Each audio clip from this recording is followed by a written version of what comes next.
একজন সালাত আদায় করছে, টাকনুর নিচে কাপড় গেছে, অজু করাই নামাজ পড়াইছেন, কিন্তু হাতের কোনোই খুলে আছে, কোনোদিন তিনি নামাজ ঘুরিয়ে পড়াননি, তার নামাজও কোনোই খোলাই থাকতো অধিকাংশ সময়।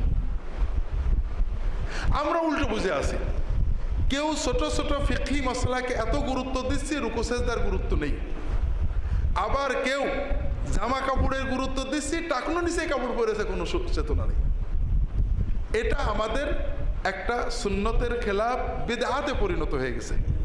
আর এইখানে অনেকগুলো পর্যায় আছে। প্রথম বিষয় হলো রাসূলুল্লাহ সাল্লাল্লাহু আলাইহি ওয়াসাল্লাম ইবাদত শিখাতে এসেছেন, যেটা ইবাদত, যেটুকু আল্লাহকে খুশি করার বিষয়, এইখানে নবীজির সুন্নত পালন করতে তিনি শিখিয়েছেন।